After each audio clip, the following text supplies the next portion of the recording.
Olá, muito bom dia para você ligado nesse Acorda. Vamos repercutir um pouquinho o que foi esse Vasco Melgar na noite de ontem pela Sul-Americana. Então eu conto demais aí com a sua audiência. Deixe seu comentário, o que você achou do jogo de ontem e também o like, né? O joinha fortalece demais aqui no AV+. Para você que não é inscrito ainda no AV+, vai lá, se inscreva, que também tem muito conteúdo, fala mais Vascão, a própria Acorda e muita coisa legal vindo aí também na programação do AV+. Antes da gente bater um pouco, bater o papo um pouco em relação a esse jogo do Vasco de ontem, eu vou dar um recado da NIT Quantic, né, que é uma distribuidora de produtos naturais voltados para qualidade de vida, promoção de saúde, beleza. Desde 2018 atuando nesse mercado de produtos que buscam nos elementos da natureza a fonte para uma existência mais saudável e sustentável para o planeta. Experimente os produtos da NIT Quantic, ela entrega em todo o Brasil, sempre mantendo excelência em atendimento. A prioridade da NIT Quantic é você. Entre em contato pelo WhatsApp 21973010885 ou através do e-mail contato@nitquantic.com.br ou através do site nitquantic.com.br. Bom, vamos lá. O Vasco teve uma vitória tranquila em relação ao Melgar ontem por 3-0, se classificando aí para a fase dos playoffs da Sul-Americana. Agora é aguardar o seu adversário que vai vir da Libertadores. Foi uma classificação importante diante de todas as circunstâncias, diante de todo o rendimento que o Vasco teve nessa própria Sul-Americana, empatando com esse mesmo Melgar na altitude, tomando um gol no finalzinho por 3-3, atuações muito ruins, principalmente aquela contra o Porto Cabejo, goleado fora de casa por 4-0, enfim, por 4-1. O Vasco teve momentos ruins, mais ruins do que bons nessa Sul-Americana. E é o que vem sendo a temporada do Vasco até aqui, né? Uma gangorra. O Vasco conseguiu fazer uma boa atuação contra o Fortaleza, mas depois passou no sufoco contra o Operário, aí jogou muito mal contra o Fluminense. E ontem fez uma boa atuação. Não foi ruim. O primeiro tempo do Vasco não foi ruim. O primeiro tempo do Vasco foi o suficiente para vencer um fraco time do Melgar. O Vasco fez um gol muito cedo com o Ryan, um belíssimo gol do Ryan, numa tabela que ele fez com o Felipe Coutinho. O Felipe Coutinho que mostrou ontem que fez muita falta no jogo contra o Fluminense. Ele vai ser muito importante nesse jogo de aproximação, de troca de passes do Fernando Diniz. Então deu para perceber que ele é sim uma peça-chave para esse time. Novamente dando dinâmica, ele se dá muito bem com o Nuno, com o Piton. Apesar que ontem eu achei que o Nuno não fez um bom jogo. Eu acho que a temporada ela vem castigando o Nuno jogo após jogo. Ele está sentindo fisicamente isso.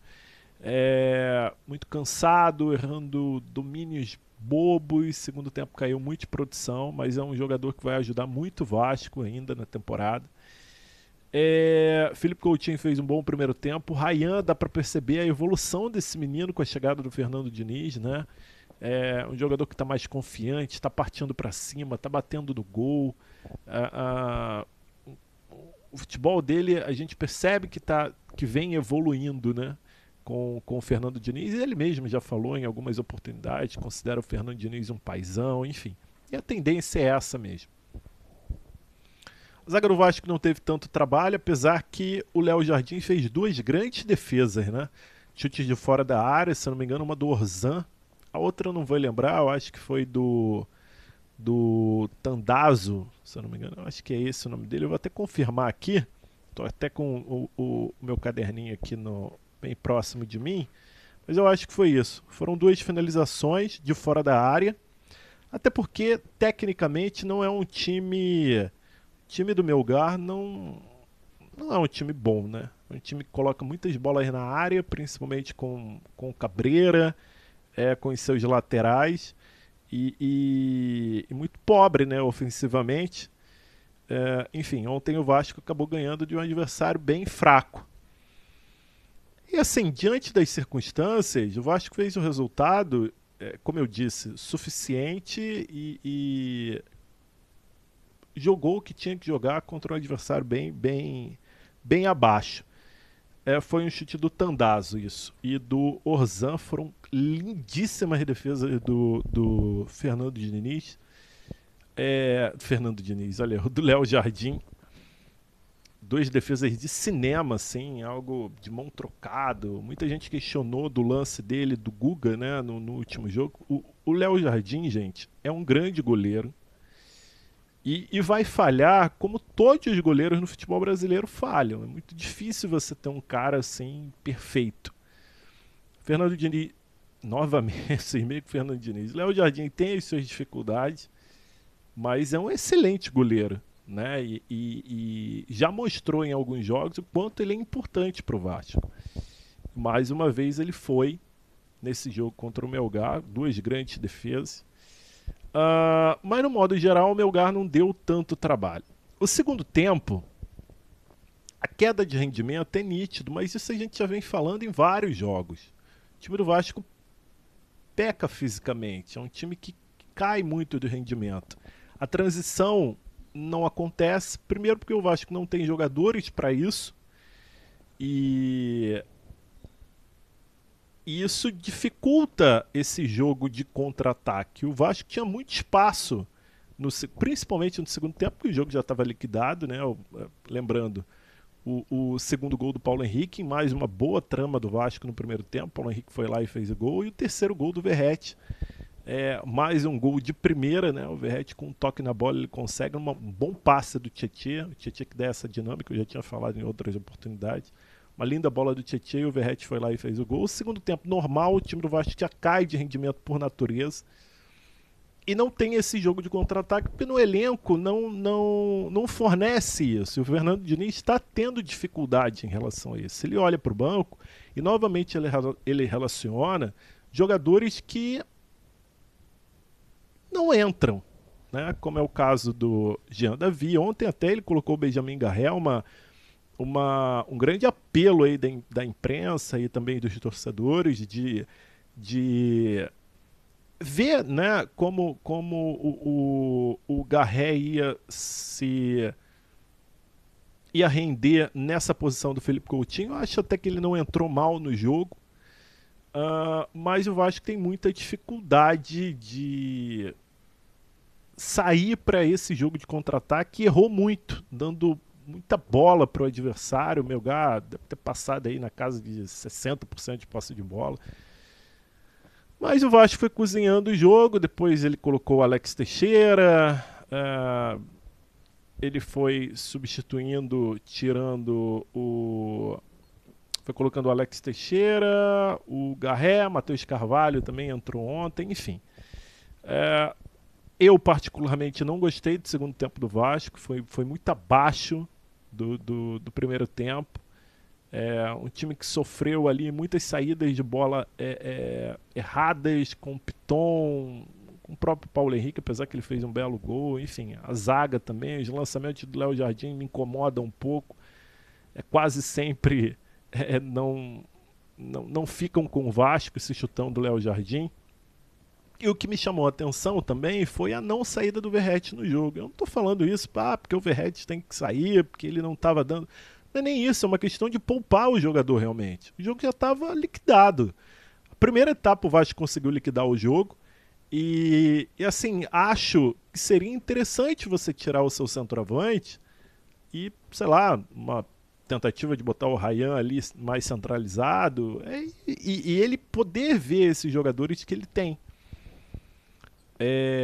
O Fernando Diniz já falou em relação ao Garré, que ainda não conhece. Teve aquela situação do Lloyd. Enfim, acredito que com essa parada ele vai ter mais oportunidade de ver os jogadores da base, que serão importantes nessa sequência de temporada. E mais uma vez eu bato na tecla o quanto a janela do Vasco precisa ser assertiva para essa segunda fase do campeonato, né?